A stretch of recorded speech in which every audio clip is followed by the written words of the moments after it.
So hello everyone, कैसे हैं आप लोग। आई होप आप अच्छे होंगे।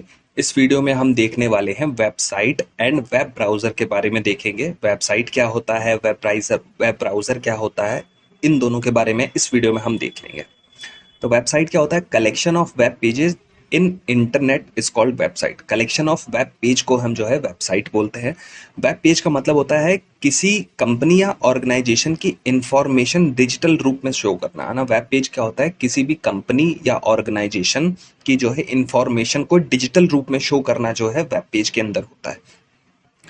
किसी वेबसाइट के पेजेस आपस में लिंक्ड होते हैं। अगर हम जितने भी वेब पेजेस हैं उनको एक साथ लिंक कर दिया जाए तो वो जो है वेबसाइट हमारी तैयार हो जाती, वेबसाइट कहलाती है। ठीक है। डब्ल्यू एक ऐसा नेटवर्क सिस्टम है जिसमें दुनिया के सभी वेब पेजेस एंड वेबसाइट आपस में लिंक्ड होते हैं। डब्ल्यू एक ऐसा नेटवर्क सिस्टम है जिसमें दुनिया की जितनी भी वेबसाइट्स हैं और जितने भी वेब पेजेस हैं वो एक दूसरे से इंटरकनेक्टेड लिंक्ड होते हैं, जिसके थ्रू हम सर्च करके कोई भी पेज को हम देख सकते हैं, जिसे इंटरनेट से एक्सेस किया जा सकता है। और जितने भी ये वेब पेजेस हमारे रखे हुए हैं सर्वर पे, तो उसको जो है हम वेब पेजेस को हम इंटरनेट के थ्रू एक्सेस कर सकते हैं। एक ऐसा डेटाबेस है जो वर्ल्ड वाइड नॉलेज और इंफॉर्मेशन को रखता है ना। एक ऐसा डेटाबेस हम बोल सकते हैं कि जितने भी वर्ल्ड वाइड नॉलेज या जितने भी वर्ल्ड वाइड वेब पेजेस हैं उनकी इंफॉर्मेशन को स्टोर करता है। वेब पेज को बनाने के लिए हमें HTML आना चाहिए, हाइपर टेक्स्ट मार्कअप लैंग्वेज को आना चाहिए अगर आपको वेब पेज बनाना है तो। ठीक है। वो लोकेशन जहाँ वेब पेज स्टोर रखे जाते हैं उसे वेबसाइट बोलते हैं। जितने भी नंबर ऑफ वेब पेजेस रखे हुए होते हैं हमारी वेबसाइट पे, है ना, जितने भी वेब पेजेस होते हैं वो किसी एक लोकेशन पे रखे हुए होते हैं। उस लोकेशन का नाम क्या होता है? वेबसाइट होता है। सब कंपनी की अलग अलग वेबसाइट होती हैं, उनके अलग अलग वेब पेजेस होते हैं, तो वो अपनी वेबसाइट पे ही अपना जो है वेब पेज रखते हैं। वेब पेज और वेबसाइट को एक कंप्यूटर से दूसरे कंप्यूटर में ओपन करने के लिए HTTP प्रोटोकॉल का यूज़ किया जाता है। अगर हमें वेब पेज या वेबसाइट को खोलना है एक कंप्यूटर या दूसरे कंप्यूटर में, तो हमें HTTP प्रोटोकॉल का यूज़ करना पड़ता है थ्रू इंटरनेट। अब वेबसाइट देख लेते हैं। वेबसाइट में वेब पेज कितने तरीके के होते हैं? वेब पेज जो है बेसिकली दो तरीके के वेब पेज होते हैं। एक होता है स्टैटिक वेब पेज, एक होता है dynamic web page. Static web page क्या होता है? ऐसे पेज जो जिसमें हम इंफॉर्मेशन को पढ़ सकते हैं, बस कल उसमें कोई चेंज नहीं कर सकते, है ना। स्टैटिक वेबसाइट ऐसी वेब पेज ऐसे होते हैं जिसमें हम कोई भी इंफॉर्मेशन को पढ़ सकते हैं, उसमें हम कोई चेंजेस नहीं कर सकते, है ना। तो स्टैटिक वेब पेज ऐसे होते हैं। डायनेमिक वेब पेज कैसे होता है? डायनेमिक वेब पेज में इंफॉर्मेशन को हम पढ़ भी सकते हैं और उसमें हम चेंज भी कर सकते हैं, है ना। अब जैसे पढ़ना, जैसे अमेजोन की वेबसाइट है, अमेजोन पे हमें कोई चीज़ ऑर्डर करनी है, पहले तो हमने प्रोडक्ट देखा, देखना मतलब पढ़ना हो गया।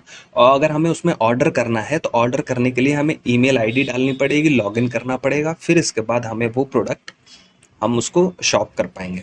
तो ईमेल आईडी डालना, है ना, और अपना पासवर्ड डालना, अपनी डिटेल भरना, ये जो है वेबसाइट में चेंज करना कहलाता है। ठीक है। तो डायनेमिक वेबसाइट में आप कुछ भी चेंज कर सकते हैं और उसको देख सकते हैं, पढ़ सकते हैं। देन वही वेबसाइट की बात करें तो वेबसाइट कुछ इस तरीके की दिखती है ना।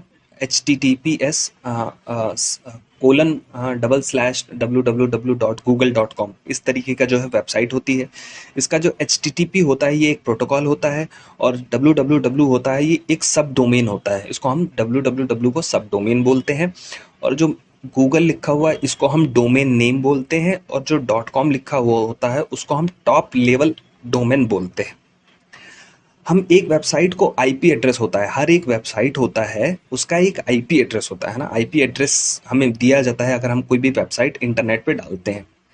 आईपी एड्रेस के जरिए हम वेबसाइट तक पहुंच सकते हैं। अगर हम आईपी एड्रेस डालते हैं अपने इंटरनेट पे तो उस वेबसाइट तक हम पहुंच सकते हैं। लेकिन अगर आईपी एड्रेस सबको मिलता है और अगर आप आईपी एड्रेस जो है आपको मिल जाए तो उसको याद रखना बहुत मुश्किल होता है, क्योंकि नंबर्स के फॉर्म में होते हैं, उसको याद रखना काफ़ी हद तक मुश्किल होता है।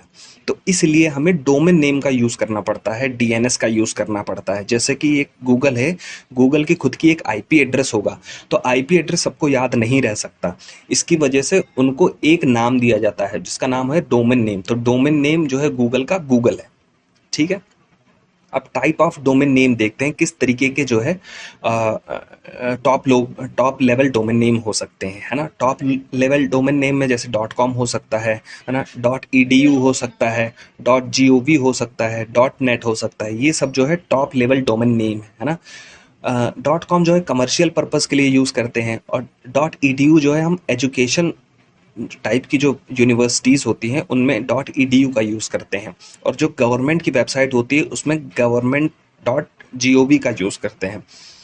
और जो इंटरनेट ऑपरेट करती है, इंटरनेट से रिलेटेड जितनी भी इंफॉर्मेशन या ऑर्गेनाइजेशन है, वो .net का यूज़ करती हैं।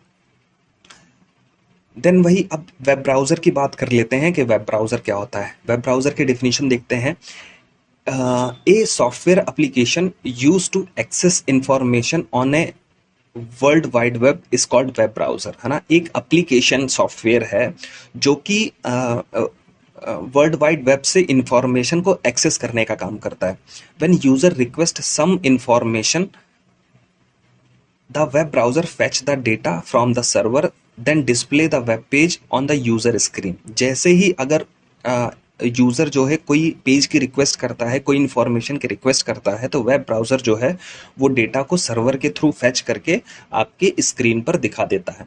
तो वेब ब्राउज़र जो है इस तरीके से काम करता है। अब हिस्ट्री ऑफ वेब ब्राउज़र देखते हैं कि वेब ब्राउज़र पहला कैसे आया था, कब बना था, है ना। ये देखते हैं हिस्ट्री ऑफ वेब ब्राउज़र।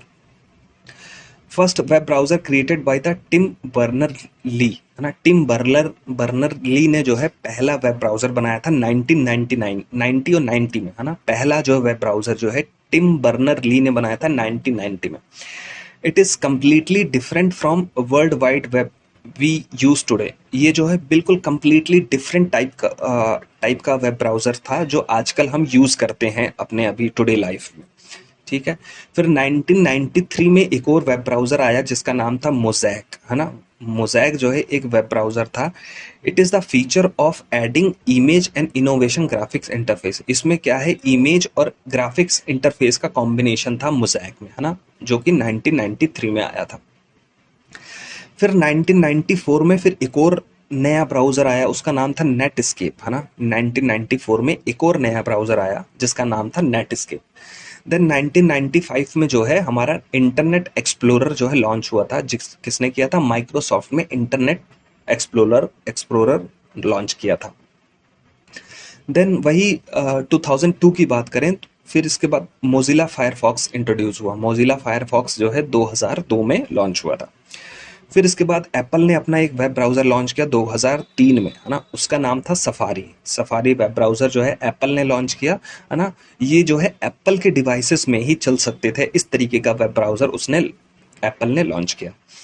फिर 2008 में जो है गूगल ने अपना क्रोम लॉन्च किया। गूगल क्रोम जो हम आजकल बहुत ज़्यादा यूज़ करते हैं, वो जो है फाइनली 2008 में गूगल ने लॉन्च किया अपना क्रोम वर्जन। अब इसके ये तो हमारे पॉपुलर कुछ वेब ब्राउज़र थे, है ना। और कुछ ऐसे वेब ब्राउज़र देख लेते हैं जो ओपन सोर्स हैं। ओपन सोर्स जैसे ओपेरा मिनी वेब ब्राउज़र जो है ये 2005 में इंट्रोड्यूस हुआ, which is specially design for the mobile user. जो मोबाइल यूज़र के लिए जो ओपेरा मिनी ब्राउज़र आया वो 2005 में आया, जो कि हम कीपैड वाले मोबाइल में चला सकते थे, है ना।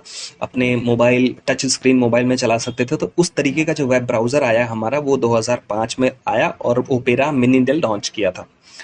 उससे पहले मोबाइल वर्जन से पहले जो है ओपेरा मिनी ने जो है 1995 में लॉन्च किया था अपना वेब ब्राउज़र। 1995 में कंप्यूटर वर्जन जो है लॉन्च किया था ओपेरा ने। तो जो ओपेरा मिनी है वो जो है हमारा मोबाइल वर्जन ब्राउज़र है, और जो हमारा ओपेरा है वो जो है कंप्यूटर वर्जन वेब ब्राउज़र है, जो कि 1995 में लॉन्च हुआ था। सो ये था वेबसाइट और वेब ब्राउज़र के बारे में। So thank you.